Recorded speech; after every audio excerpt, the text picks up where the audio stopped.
என்னுடைய நீண்டகால நண்பர் ஒருத்தர் வருஷம் தவறாமல் திருநள்ளாறு அப்படிங்கிற திருத்தலத்துக்கு போயிட்டு வர்றது வழக்கம்.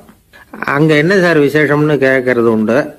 என்ன இப்படி கேட்குறீங்க? சனி பகவான் நலன் விருப்பப்படி அங்கே தானே எழுந்தருளி இருக்கிறார். அவரை போய் பார்த்து ஒரு கும்பிடு போட்டுட்டு வந்தா நம்ம பிடிச்சிருக்கிற சனியெல்லாம் விலகும் அப்படிம்பார். சத்தம் போட்டு சொல்லாதீங்க சார், வீட்டில் வேற யார் காதிலாவது இது விழுந்துற போது அப்படின்னு சொல்கிறது உண்டு வர்றவங்க.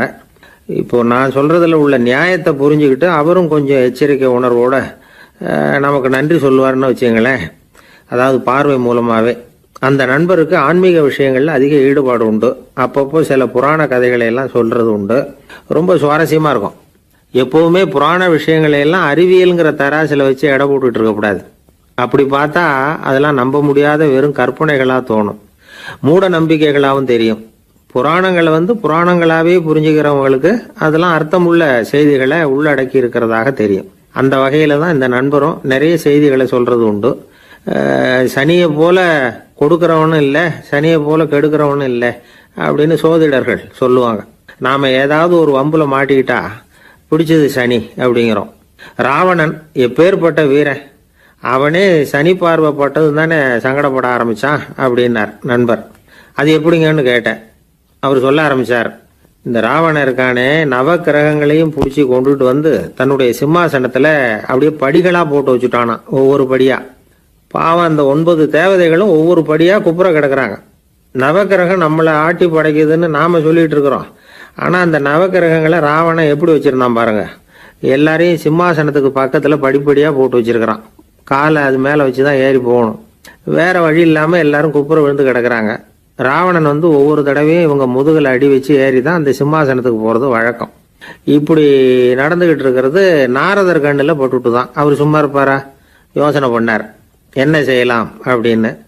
ஒரு முடிவு பண்ணிக்கிட்டு நேராக ராவணன் கிட்ட போனாராம்.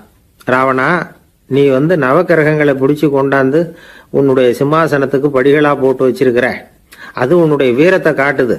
இருந்தாலும் ஒரு விஷயத்த நீ யோசிச்சு பார்க்கணும். ஒவ்வொரு தடவை நீ சிம்மாசனத்துக்கு போகும்பொழுதும் நவக்கிரகங்களின் முதுகல் அடி வச்சு நீ ஏறி போற, அது உனக்கு பெருமை கிடையாது. அவங்களுடைய மார்புல அடி வச்சு ஏறி போகணும், அதுதான் உனக்கு பெருமை அப்படின்னாரா. இவர் சொல்றதும் சரிதானே அப்படின்னு யோசிச்சிருக்கான் ராவணன். உடனே குப்புற கிடந்த நவக்கிரகங்களை திருப்பி மல்லாக்க போட்டான். அவங்க மார்புல அடி வச்சு மேலே ஏறி சிம்மாசனத்துக்கு போனானா.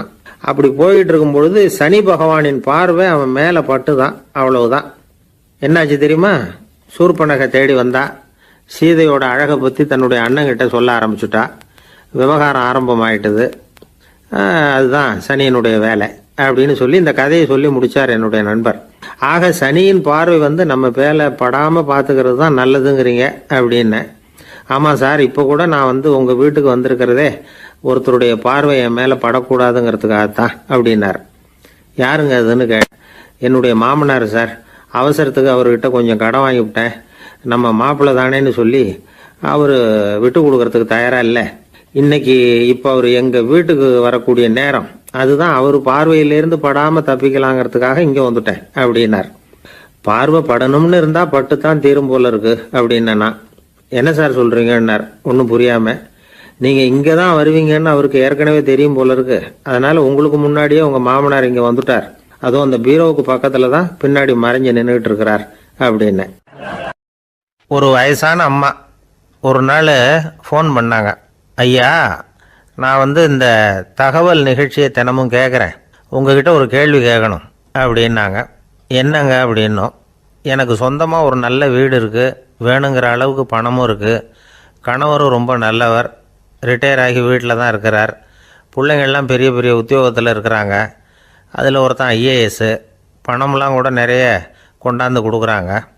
அப்படி இருந்தும் என் மனசில் நிம்மதி இல்லை, வாழ்க்கையில் ஒரு நிறைவு இல்லை அப்படின்னாங்க. ஏன்னு கேட்டோம். அதைத்தான் நான் உங்களை கேட்குறேன், ஏன் அப்படி அப்படின்னு திருப்பி கேட்குறாங்க. எங்களுக்கு ஒன்றும் புரியல. கொஞ்சம் நேரம் குழம்பி போயிட்டோம். இருந்தாலும் அதை அவங்கக்கிட்ட காட்டிக்காமல் கொஞ்சம் சாமர்த்தியமாக, ஏம்மா உங்கள் மனசில் நீங்கள் ஏதோ ஒன்று எதிர்பார்க்குறீங்க, அது நிறைவேறலை அப்படி தானே அப்படின்னு கேட்டோம். ஆமாம் அப்படின்னாங்க. அதுக்கப்புறம் அவங்கக்கிட்ட கொஞ்சம் மனம் விட்டு பேசுகிறப்போ தானாக விஷயம் வெளியில் வந்தது. அதாவது அவங்க பிள்ளைங்க பெரிய பெரிய உத்தியோகத்தில் இருக்கிறதுனால அவசரமாக பார்த்துட்டு ஓடுறாங்களாம். ஆசையாக அம்மான்னு கூப்பிட்டுக்கிட்டு கிட்ட உட்காந்து கொஞ்ச நேரமாவது என்கிட்ட பேசினா தானே என் மனசு கொஞ்சம் நிம்மதியாக இருக்கும். அது அவங்களுக்கு தெரிய மாட்டேங்குதே அப்படிங்கிறாங்க. இதுதான் அவங்களுடைய ஏக்கம்.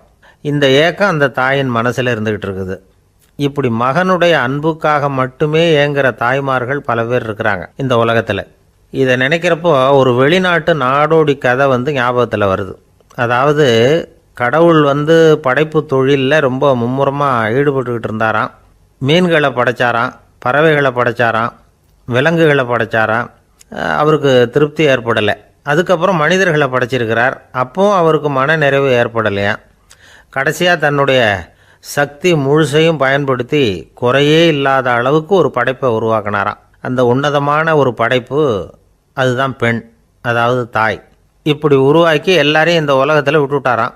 அதுக்கப்புறம் கொஞ்ச காலம் கழித்து தன்னுடைய தேவியை அழைச்சிக்கிட்டு இந்த பூலோகத்துக்கு வந்திருக்கிறார். தன்னுடைய குறையில்லாத படைப்பாகிய பெண்ணை பார்த்தாராம்.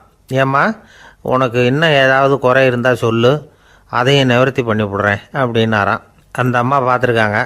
சுவாமி, எனக்கு நீங்கள் கொடுத்துருக்கிறது 2 கை. என்னுடைய பிள்ளைகளுக்கு சேவை செய்கிறதுக்கு இந்த 2 கை பத்தலை. அதனால் இன்னும் ஒரு 2 கை கொடுத்தா தேவலை அப்படின்னாங்களாம். கடவுள் பார்த்தார்.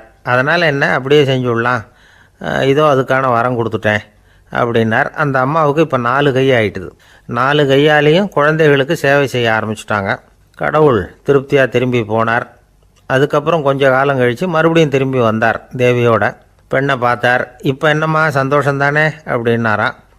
அதுக்கு அந்த அம்மா, சந்தோஷந்தான், இருந்தாலும் இப்போ எனக்கு இருக்கிற 2 காலும் போதில்லை, இன்னும் ஒரு 2 கால் இருந்தால் தேவையில்லை, நிறைய ஓடி ஆடி பிள்ளைகளுக்காக வேலை செய்ய வேண்டியிருக்குது அப்படின்னாங்களாம். சரின்னு சொல்லி 4 கால் இருக்கிறது மாதிரி செஞ்சுட்டு போயிட்டார் கடவுள்.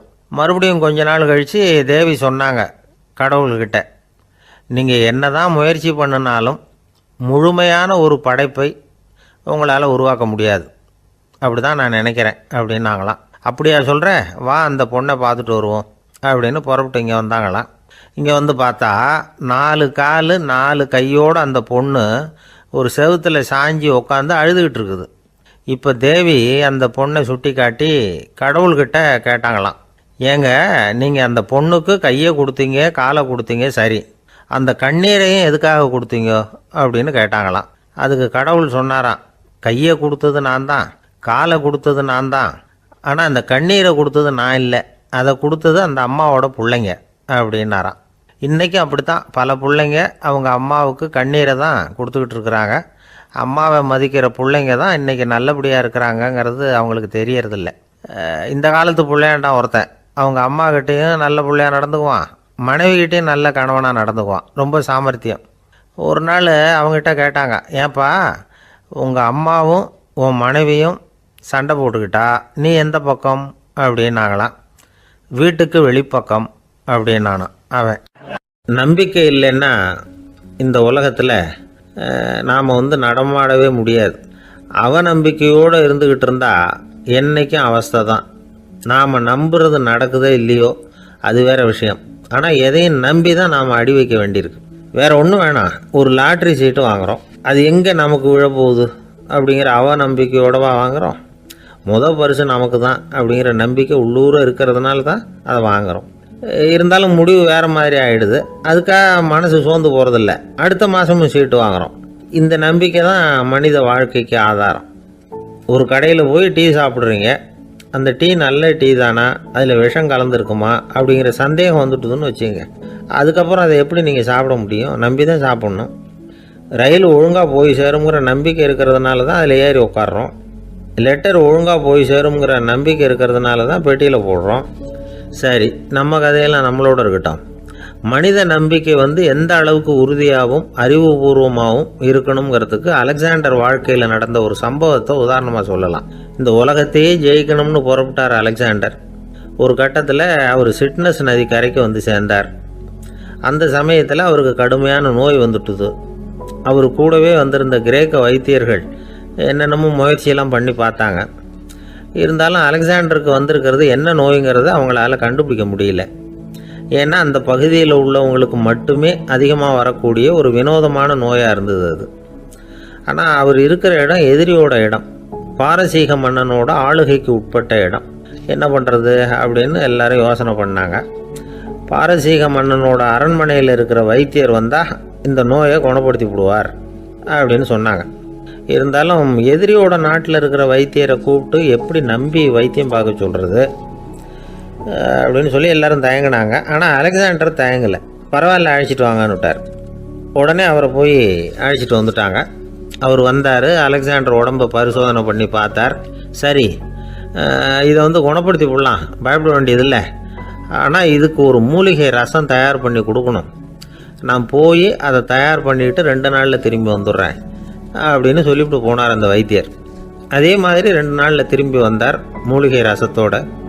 இதுக்கு இடையில் அலெக்சாண்டரோட தளபதிகளில் ஒருத்தர் ரகசியமாக ஒரு எச்சரிக்கை கடிதம் கொடுத்து அனுப்பியிருக்கிறான். அதை வாங்கி என்ன விஷயம்னு பார்த்தார். இப்போ உங்ககிட்ட வந்திருக்கிற எதிரி நாட்டு வைத்தியரை நம்பாதீங்க, அவன் கொண்டுகிட்டு வந்திருக்கிற மூலிகை ரசத்தில் விஷம் கலந்துருக்குது அப்படின்னு அதில் எழுதியிருக்கு. அதை பார்த்தார் அலெக்சாண்டர். இருந்தாலும் கொஞ்சம் கூட அலட்டிக்கலை. வைத்தியர் கொடுத்த மருந்தை வாங்கி கடகடன்னு குடிச்சுட்டு அதுக்கப்புறம் அந்த கடிதத்தில் இருந்த விஷயத்தை அந்த வைத்தியர்கிட்ட சொன்னார். வைத்தியர் திகைச்சு போயிட்டார். தன் மேலே அலெக்சாண்டர் வச்சிருக்கிற நம்பிக்கையை பார்த்து அவருக்கு ரொம்ப வியப்பு. வைத்தியர் உண்மையிலேயே நல்ல மருந்து தான் கொண்டுகிட்டு கொடுத்துருக்கிறார், அதில் விஷம்லாம் எதுவும் கலக்கலை. அதுக்கப்புறம் அலெக்சாண்டர் அந்த வைத்தியரை பார்த்து சொன்னாராம், நம்பிக்கைங்கிற அச்சாணியை ஆதாரமாக வச்சுக்கிட்டு தான் இந்த உலகம் சுற்றிக்கிட்டு இருக்குது. எனக்கு எதிரியாக இருந்தாலும் பாரசீக மன்னர் ரொம்ப பெரியவர். அப்பேற்பட்ட மன்னருடைய அரண்மனை வைத்தியர் தொழில் நேர்மை இல்லாதவராக இருக்க மாட்டார். அப்படி இருந்தால் அவரை அரண்மனை வைத்தியராக வச்சிருக்கவே மாட்டாங்க அப்படின்னு நம்பினேன். என்னுடைய நம்பிக்கை வீண் போகலை அப்படின்னாராம். இதுதான் மானுட நம்பிக்கைங்கிறது. இந்த காலத்துலேயும் இது மாதிரி இந்த மானுட நம்பிக்கையை ரொம்பவும் சாமர்த்தியமாக கையாளுகிற கெட்டிக்காரங்க சில பேர் இருக்கிறாங்க. இந்த காலத்து குரு, அவருக்கு ஒரு சிஷ்யன். குரு முன்னாடி அந்த சிஷ்யன் ரொம்ப பணிவாக நின்று, குருவே, உங்கள் கையால் விஷத்தை கொடுத்தாலும் அதை வாங்கி மடமடன்னு குடிச்சிருவேன் அப்படின்னா. உன்னுடைய குரு பக்தியை மெச்சினேன் அப்படின்னார் குரு. அதுக்கு அந்த சிஷ்யன், அப்படி இல்லை குருவே, உங்ககிட்ட சிஷ்யனாக இருக்கிறத விட உங்கள் கையால் விஷத்தை வாங்கி குடிச்சு விடுறது ரொம்ப நல்லது, அதனால தான் அப்படி சொன்னேன் அப்படின்னா. ஒரே ஒரு ஊரில் ஒரு ராஜா இருந்தாராம். அவர் நிறைய சம்பாதிக்கணும்னு திட்டம் போட்டார். தனக்காக சம்பாதிக்கணும்னு நினைக்கல, தன்னுடைய நாட்டுக்காக சம்பாதிக்கணும் அப்படின்னு நினைச்சார்.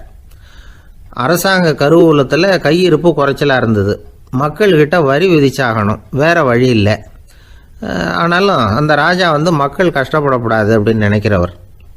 மக்கள் வரியையும் கட்டணும், அதே நேரத்தில் அவங்க சிரமப்படவும் கூடாது. இதுக்கு தகுந்த மாதிரி ஒரு திட்டம் போட்டார். அது பிரகாரம் என்ன பண்ணார்னா, அந்த நாட்டில் ஒரு 3 பெரிய குளங்களை தோண்டினார்.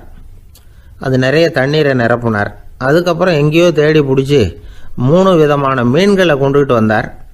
அந்த 3 குளங்கள்லையும் விட்டார். அதை ஒவ்வொரு குளத்துலேயும் ஒவ்வொரு விதமான மீன்கள். அந்த மீன்களுக்கு அபூர்வமான ஒரு சக்தி உண்டு. அது எப்படின்னா, அந்த குளத்தில் குளிக்க வர்றவங்களுக்கு அந்த மீன்கள் கடிக்கும் பொழுது வலி ஏற்படுறதில்ல. அதுக்கு பதிலாக மகிழ்ச்சி நிறைந்த ஒரு இனிமையான உணர்வை அவங்க அனுபவிச்சாங்க. அது எப்படின்னா, இந்த முதல் குளத்தில் இருந்த மீன்களால் கடிக்கப்படும் பொழுது ஒரு விதமான இன்ப மயக்கத்தில் திளைச்சிருக்கிறது மாதிரி உணர்வு. இந்த 2வது குளம் இருக்க, அதில் இருக்கிற மீன் கடிச்சதுன்னு வைங்க, மக்களுக்கு எப்படி இருக்கும்னா, கால்களே தரையில் படாமல் அப்படியே ஆகாயத்தில் மிதக்கிறது மாதிரி ஒரு உணர்வு. அதை அனுபவிக்கிறாங்க. 3வது குளத்தில் இருக்கிற மீன் கடிச்சதுன்னா அவங்கெல்லாம் அப்படியே கோடீஸ்வரராக மாறிட்டதாக ஒரு உணர்வு. அதை அவங்களால அனுபவிக்க முடியுது. இப்படி ஒரு அபூர்வமான மீன் அது, அந்த 3 வகை. இப்படி இருந்தால் மக்கள் அந்த குளங்களில் குளிக்கிறதுக்கு ஆசைப்படாமல் இருப்பாங்களா? அதனால் கூட்டமாக அலமோத ஆரம்பிச்சிட்டாங்க. ஒவ்வொரு குளத்தின் கரையிலேயும் கியூ வரிசையில் நிற்க ஆரம்பிச்சிட்டாங்க. அந்த நாட்டு மன்னர் என்ன பண்ணார்னா, ஒவ்வொரு குளத்தங்கரையிலையும் ஒரு ராஜாங்க அதிகாரியை உட்கார வச்சார். டிக்கெட்டை அடித்து கொடுத்தார். குளிக்க வர்றவங்க கிட்ட ஒரு குறிப்பிட்ட தொகையை கட்டணமாக வசூலிக்க ஆரம்பித்தார். அவ்வளவுதான். அரசாங்க கருவூலம் நிரம்ப ஆரம்பிச்சுட்டுது. ராஜாங்கத்துக்கு தேவையான பணம் கிடைச்சிட்டுது. இது ஒரு கதை. இதை பற்றி என்ன நினைக்கிறீங்க? அதாவது மக்களுக்கு சுமை தெரியாமலே வரி வசூல் பண்ணுறது நல்லது தானே அப்படின்னு நினைப்பீங்க. ஆனால் இன்றைக்கும் உலகத்தில் பல அரசாங்கங்கள் இதே மாதிரி 3 குளங்களை வெட்டி வச்சிருக்குது. மக்களும் அதில் குளிச்சுக்கிட்டு தான் இருக்கிறாங்க. அது எப்படிங்கிறீங்களா? அந்த முதல் குளம் தான் சினிமா தியேட்டர். அதில் குளிக்கிறவங்க தான் ஒரு விதமான இன்ப மயக்கத்தில் தெளிச்சிருக்கிறது மாதிரியான உணர்வை அனுபவிக்கிறவங்க. ரெண்டாவது குளம் தான் சாராய கடை. இந்த குளத்தில் குளிக்கிறவங்க தான் கால்களே தரையில் படாமல் ஆகாயத்தில் மிதக்கிறது மாதிரி உணர்வை அனுபவிக்கிறவங்க. மூணாவது குளம் லாட்ரி டிக்கெட். இதில் குளிக்கிறவங்க தாங்கள் அப்படியே கோடீஸ்வரர்களாக மாறினது மாதிரி ஒரு உணர்வு, அதை அனுபவிக்கிறவங்க. இன்றைக்கி பல நாடுகள் இந்த குளங்களை பயன்படுத்திக்கிட்டு தான் வராங்க. ஒரு பூவில் வண்டு உட்காருது, அதில் இருக்கிற தேனை வண்டு எடுக்குது. இந்த சமயத்தில் அந்த பூவுக்கு வலிக்குமா? அதுக்கு வலிக்கிறது இல்லை. அந்த பூவோட மலர்ச்சியும் வளர்ச்சியும் குன்றி போகிறதும் கிடையாது.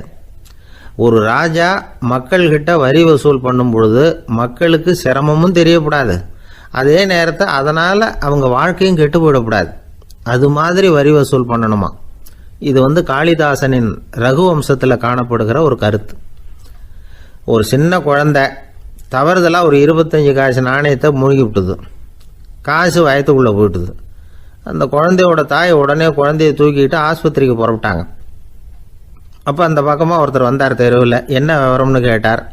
இவங்க சொன்னாங்க, குழந்தை காசை முழுங்கிட்டுது, அதுதான் அவசரமாக ஆஸ்பத்திரிக்கு தூக்கிட்டு ஓடுறேன் அப்படின்னாங்க. அவர் சொன்னார், கவலைப்படாதம்மா, உடனே இப்படி கொடுங்க குழந்தைய அப்படின்னு கையில் வாங்கினார். ஒரு கையில் அந்த குழந்தையோட கால் ரெண்டையும் பிடிச்சி தலைகீழாக தூக்கி பிடிச்சார்.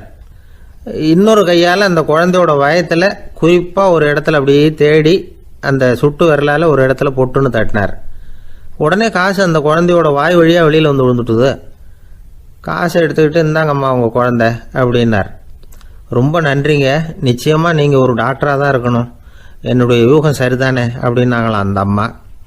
அதுக்கு அவர், இல்லைங்க, நான் ஒரு இன்கம் டேக்ஸ் ஆஃபீஸர், வருமான வரி அதிகாரி அப்படின்னு சொல்லிவிட்டு போனாராம். ஒரு மனிதர் அவர் யாருக்கிட்டே தொலைபேசியில் பேசிகிட்டு இருக்கிறார். கொஞ்சம் தூரத்தில் நாம் நிற்கிறோம். எட்டத்தில் இருந்துக்கிட்டு அவரை கவனிக்கிறோம். அவர் ஃபோனில் பேசுகிறத, அவர் பேசுகிற வார்த்தைகள் என்ன அப்படிங்கிறது நம்ம காதில் விழலை. ஆனாலும் அவர் பேசிக்கிட்டு இருக்கிறது நல்ல செய்தியா கெட்ட செய்தியா அப்படிங்கிறத நம்மளால் யூகிக்க முடியும். மகிழ்ச்சியான செய்தியை பேசும்போது முகம் மலருது, புன்னகை பூக்குது. இதில் ஒன்று நீங்கள் கவனிக்கணும். தொலைபேசியில் நாம் பேசுகிறப்போ நம்மோட பேசுகிறவர் எதிரில் இல்லை. அவர் தொலைபேசி வழியாக நம்ம குரலை மட்டும்தான் கேட்க போகிறார், நம்ம முகத்தை அவர் பார்க்க போகிறதில்ல. அப்படி இருந்தும் அப்போ நம்ம முகம் ஏன் மலரணும் அப்படின்னா, இதுதான் உடல் மொழி, பாடி லாங்குவேஜ் அப்படின்னு சொல்கிறாங்க. நம்ம அறியாமலேயே நம்ம உடம்பு செய்திகளை தெரிவிக்குது பாருங்க, அதுதான் உடல் மொழி. ஒரு மனிதர் தொலைபேசியில் பேசிக்கிட்டு இருக்கிறத நீங்கள் தூரத்தில் இருந்து கவனிச்சுக்கிட்டே, அவர் நண்பரோட பேசுகிறாரா, மனைவியோட பேசுகிறாரா, குழந்தையோட பேசுகிறாரா, இல்லை மேல் அதிகாரிகிட்ட பேசுகிறாரா, அல்லது அவருக்கு கீழே பணிபுரிகிறவர்கள்கிட்ட பேசுகிறாரா அப்படிங்கிறத கண்டுபிடிக்கலாம். அதுக்கு காரணம் அவருடைய உடல் மொழி. இந்த உடல் மொழி கூட நம்ம வாழ்க்கையின் முன்னேற்றத்துக்கு பயன்படும். இதை பற்றியெல்லாம் கூட சில நிபுணர்கள் ஆராய்ச்சி பண்ணி பார்த்துருக்குறாங்க. அவங்க சில விவரங்களை சொல்கிறாங்க. குறிப்பாக ஒருத்தர் தன்னுடைய நாற்காலியில் கிட்டத்தட்ட படுத்துக்காத குறையாக உட்காந்துருக்கிறாருன்னு வச்சுக்கோங்க. எதிர இருக்கிறவர் பேசுறது அவருக்கு பிடிக்கலன்னு அர்த்தமா. தலையை சொரிஞ்சிக்கிறது, வேற வேற திசைகளில் பார்க்கறது, கொட்டாவி விடுறது, கால்களை மாற்றி போட்டு உட்கார்றது, களைப்பா கை விரல்களை அப்படியே பின்னிக்கிறது, அடிக்கடி கடிகாரத்தை பார்க்கறது, இப்படிலாம் ஒருத்தர் பண்ணிக்கிட்டு இருக்கிறாருன்னா நாம் கூடிய சீக்கிரம் அந்த இடத்த விட்டு எழுந்திரிச்சு வந்துடுறது நல்லது. ஏன்னா இதெல்லாம் அவருடைய சலிப்பு, சோர்வு, ஆர்வமின்மை, இதுக்கு அடையாளங்கள். நம்முடைய பேச்சு அவரை சலிப்படைய வச்சுட்டதுன்னு அர்த்தம். அவர் ரொம்பவும் சோர்ந்து போயிட்டாருன்னு பொருள். நம்முடைய பேச்சில் அவருக்கு ஆர்வம் இல்லைன்னு அர்த்தம். அதே நேரத்தில் நாற்காலியின் நுனியில் அமர்ந்து உடலை முன்னுக்கு நகர்த்தி எதிர இருக்கிறவரின் கண்களை பார்த்துக்கிட்டே பேசினாலும் சரி, அல்லது பேச்சை கேட்டாலும் சரி, உங்கள் பேரில் மற்றவங்களுக்கு உள்ள பிடிப்பு அதிகரிக்கும். நாம் எப்படிப்பட்டவருங்கிறத நம்ம உடம்பும் நடை உடை பாவனையும் அடுத்தவங்களுக்கு காட்டி கொடுத்துரும். உங்கள் உடம்பு, உங்கள் பார்வை, நடை, உட்கார்ற விதம், இதை வச்சுக்கிட்டே நீங்கள் பொறுப்புள்ளவரா, முரடரா, அலட்சியமானவரா, மரியாதை தெரிஞ்சவரா, அடக்கமானவரா, நம்பிக்கைக்கு உரியவரா, நாணயம் இல்லாதவரா, பயந்தவரா, திறமசாலியா, அப்பாவியா அப்படிங்கிறதையெல்லாம் கண்டுபிடிச்சிடலாம். அதனால் இந்த உடல் மொழியை புரிஞ்சுக்கிட்டு நம்மளை கொஞ்சம் சரிப்படுத்திக்கிட்டோம்னா வாழ்க்கையில் சுலபமாக பல காரியங்களை சாதிக்க முடியும். ஒரு மனநல மருத்துவமனை, அங்கே ஒருத்தர் ஒரு நாற்காலியில் உட்காந்துக்கிட்டு கார் ஓட்டுறது மாதிரி அப்படியே பாவனை பண்ணிகிட்டு இருந்தார். ஸ்டியரிங்கை திருப்புறது மாதிரி, பின்னாடி வர்ற வண்டியை நிற்க சொல்கிறது மாதிரி, அப்புறம் இவர் ஒதுங்கிக்கிட்டு அவருக்கு வழி விடுறது மாதிரி இப்படிலாம் சேட்டைகள் பண்ணிக்கிட்டு இருந்தார் மனநல மருத்துவமனையில். இதை பார்த்துக்கிட்டு இருந்த ஒருத்தர் பக்கத்தில் இருந்த இன்னொருத்தர்கிட்ட கேட்டார், இவர் ஏன் இப்படி பண்ணுறாரு, இவருக்கு ஏன் அப்படி வந்தது நிலைமை அப்படின்னு சொல்லி அவர் விசாரித்தார். அப்போ அவர் விவரம் சொன்னார். வேற ஒன்றும் இல்லைங்க, இவருக்கு கார் ஓட்டணும்னு ஆசை ரொம்ப காலமாக, அது நிறைவேறாமல் போயிட்டுது. அதுக்கப்புறம் அவர் மனநோயாளியை மாறிட்டார். இங்கே அழைச்சிட்டு வந்தாங்க. இங்கே அழைச்சிட்டு வந்ததுலேருந்து அப்படி தான் பண்ணிகிட்டு இருக்கிறார். அவர் கார் ஓட்டுறது மாதிரிலாம் பாவனை பண்ணிகிட்டு இருப்பார், திருப்புறது மாதிரி பண்ணுவார், பின்னாடி வர்றவங்களுக்கு இடம் விடுவார், இப்படிலாம் செய்கிறார் அப்படின்னு விவரம் சொன்னாங்க. நீங்கள் சொல்லப்படாதா, இப்போ நீங்கள் கார் ஓட்டல வெறும் நாற்காலியில் தான் உட்காந்துருக்குறீங்க அப்படின்னு நீங்கள் சொல்லப்படாதா அவருக்கு அப்படின்னு கேட்டாங்க. அது முடியாதுங்க, ஏன்னா அந்த காரை கழுவுறதுக்காக அவர் தினமும் எனக்கு 10 ரூபா கொடுத்துக்கிட்டு இருக்கிறார் அப்படின்னாராம் அங்கே வேலை செஞ்சுக்கிட்டு இருந்த ஒருத்தர். அதனால் வாழ்க்கையில் நாம் இந்த உடல் மொழியை புரிஞ்சுக்கணும். உடல் மொழிங்கிறது இப்போ ஆரம்பத்தில் சொன்னது மாதிரி அந்த தொலைபேசியில் பேசுகிறவங்கள தூரத்திலிருந்து பார்த்தாவே அவர் யாருக்கிட்ட பேசுகிறார் என்ன பேசுகிறாருன்னு தெரியும். நம்ம முகத்தை நல்லா வச்சுக்கணும். உடல் மொழியை நம்ம புரிஞ்சுக்கிட்டு பயன்படுத்த ஆரம்பித்தோம்னா எந்த முயற்சி பண்ணினாலும் அதில் வெற்றி நிச்சயம். பொங்கல் திருநாள். பொங்கல் திருநாள்னா இது ஏதோ அறுவடை திருநாள் அப்படின்னு சொல்லுவோம். அதாவது வருஷம் பூரா நாம் பாடுபட்டு அதனுடைய பலனை அனுபவிக்கிற நாள் அப்படிங்கிறது நாம் சொல்லிகிட்டு இருக்கிறது. இது முக்கியமாக இது ஒரு நன்றி அறிவிப்பு நாள் அப்படின்னு சொல்லுவாங்க. இன்றைக்கி நிறைய நன்றி அறிவிப்பு கூட்டம்லாம் நடந்துக்கிட்டு இருக்குல்ல, அது மாதிரி விவசாயிகள் நடத்துகிற ஒரு நன்றி அறிவிப்பு விழா இது. யாருக்கு நன்றி சொல்கிறாங்கன்னா ஆதவனுக்கு. அதாவது சூரியன் இல்லைன்னா விவசாயம் இல்லை. அதனால் ஆதவனுக்கு நன்றி செலுத்துகிற நாளாக இந்த பொங்கல் திருநாளை நாம் கொண்டாடுறோம். அதாவது இந்த பொங்கலில் விவசாயிகள்கிட்டேருந்து நிறைய பண்புகளை நாம் தெரிஞ்சுக்க வேண்டிய நாள் இது. விவசாயிகள் அவங்க விவசாயம் முன்னேறி இருக்கிற அளவுக்கு விவசாயிகளுடைய வாழ்க்கை தரம் முன்னேறலை. அந்த அளவுக்கு அவர்கள் நாட்டுக்காக உழைச்சிக்கிட்டு இருக்கிறாங்க. அந்த காலத்திலே அதை பற்றி ஒரு கதை சொல்கிறது உண்டு. ஒரு வயசான ஆள் நிலத்தில் ஏறு உழுதுகிட்டு இருந்தாராம். கிழிஞ்சு போன ஒரு சின்ன துண்டை தான் இடுப்பில் கட்டியிருந்தாராம். தலையில் ஒரு கந்தலை சுற்றி இருந்தார். உடம்பு பூரா சேரு, ரொம்ப ஏழை. ஏறு ஓட்டிகிட்டு இருக்கிறவர் வேறு எப்படி இருப்பார்?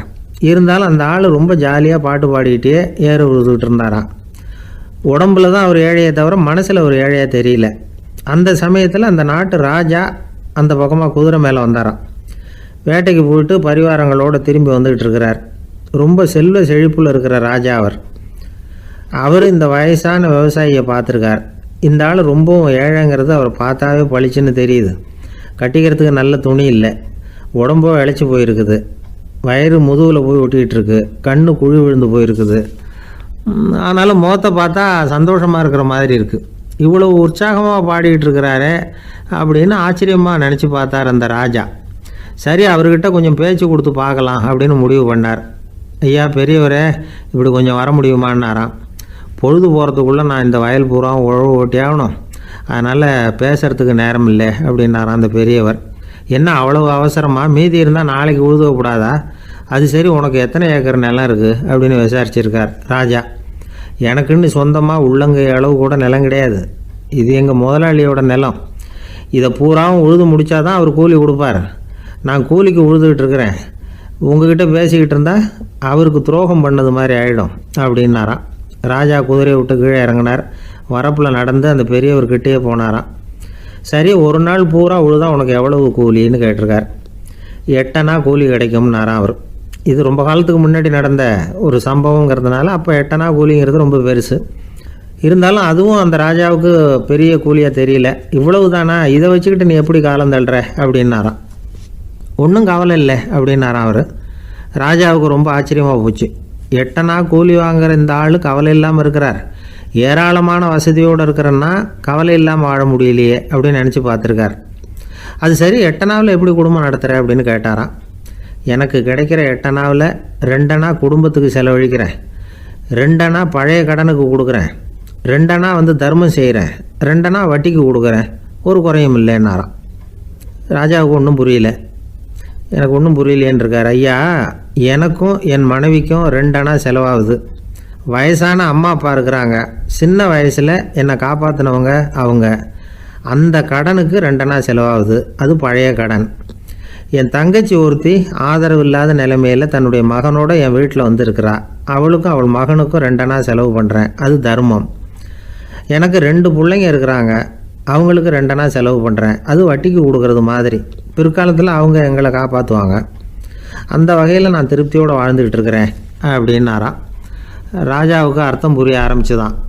அந்த பெரிய நிலத்தை விலை கொடுத்து வாங்கி அந்த பெரியவருக்கே தானமாக கொடுத்துட்டாராம். இப்போ உழுதவருக்கே நிலம் சொந்தமாயிட்டுது. அன்னையிலேருந்து அரசனுக்கும் ஆறுதல் கிடைச்சிதான். இப்படி ஒரு கதை சொல்லுவாங்க. 8 அணா வருமானத்தை வச்சுக்கிட்டு எப்படி காலத்தை தள்ளுறதுன்னு சொல்கிறதுக்காக இந்த கதையை சொல்கிறதாக யாரும் தப்பாக நினச்சிக்கக்கூடாது. கிடைக்கிறத எப்படி பங்கு போடுறார், எப்படி திருப்தியாக வாழறார் அப்படிங்கிறது தான் முக்கியம். அது மாதிரி இன்றைக்கு இந்த பொங்கல் திருநாளில் உழவர்கள் மனசு மகிழ்ச்சியாக இருந்ததுன்னா அது எல்லாரும் மகிழ்ச்சியாக இருக்கிறது மாதிரி அர்த்தம். அதனால் அவர்கள்ட்டேருந்து நாம் பாடம் கற்றுக்கணும். சில உழவர்கள் தங்கள் நிலத்தில் விளையிறத தாங்கள் சாப்பிட மாட்டாங்க. அடுத்தவங்கள்ட்ட விற்றுட்டு சந்தையில் போய் வேறு அரிசி வாங்கிட்டு வந்து தான் இவங்க சாப்பிடுவாங்க. அப்படிப்பட்ட விவசாயிகள்லாம் இது உண்டு. பங்கிடுகிற பண்பை உழவர்கள்ட்டேருந்து கற்றுக்கொள்ளுங்கள் அப்படிம்பாங்க. ஒரு ஆள் நிம்மதியாக மகிழ்ச்சியாக இருந்தானா, உங்கள் நிம்மதிக்கும் மகிழ்ச்சிக்கும் என்ன காரணம்னு கேட்டிருக்கார் இன்னொருத்தர். என்கிட்ட இருந்தது பூராவையும் என் பிள்ளைங்களுக்கு சமமாக பங்கு போட்டு கொடுத்துட்டேன். எனக்குன்னு எதுவுமே வச்சுக்கல. அதுதான் நிம்மதிக்கு காரணம்ன்றிருக்கான்.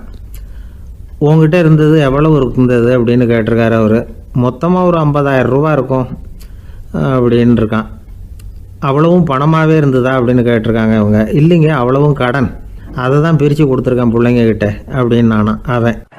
அந்த காலத்தில் அண்ணாமலை ரெட்டியார்னு ஒருத்தர் இருந்தார். அவர் வெங்கனூர் அப்படிங்கிற கிராமத்தில் இருந்தார். அங்கேருந்து விருத்தாசலம் கோவிலுக்கு தவறாமல் போயிட்டு வந்துக்கிட்டு இருந்தார். இடையில வெள்ளாறு. அதில் ஒரு சமயம் வெள்ளம் வந்துட்டுது. இவரால் போக முடியல. அதோட விளைவு வெங்கனூர்லேயே ஒரு கோவில் கட்டணும் அப்படின்னு முடிவு பண்ணார், சிவாலயம். அந்த சமயத்தில் வடநாட்டில் பஞ்சம். அதனால் அங்கே இருந்த பல சிற்பிகள் தென்னாட்டை நோக்கி வர ஆரம்பித்தாங்க. அவங்க வெங்கனூர் வழியாக வர்றது தெரிஞ்சதும் இவர் போய் பார்த்தார்.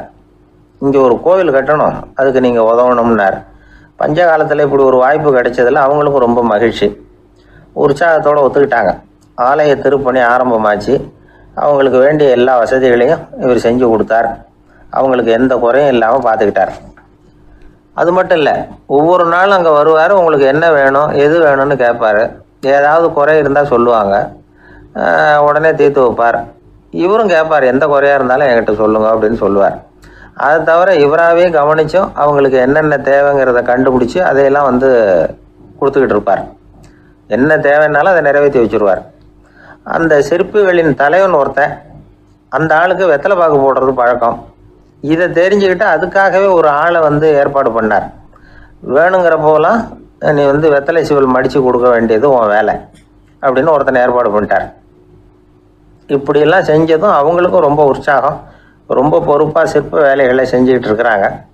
ஒரு நாள் என்னாச்சு தெரியுமா? அந்த சிற்பிகளின் தலைவன் ரொம்ப நுணுக்கமாக ஒரு வேலையை செஞ்சுக்கிட்டு இருக்கிறான். சாரம் போட்டு அது மேலே படுத்துக்கிட்டு அண்ணாந்து பார்த்து உச்சியில் நுணுக்கமான சிற்பங்களை உருவாக்கிக்கிட்டு இருக்கான். சிற்பியின் கவனம் செதறப்படாதுங்கிறதுனால இவர் மெதுவாக சத்தம் போடாமல் கிட்ட போய் நின்று அதை கவனிச்சுக்கிட்டு இருக்கிறார்.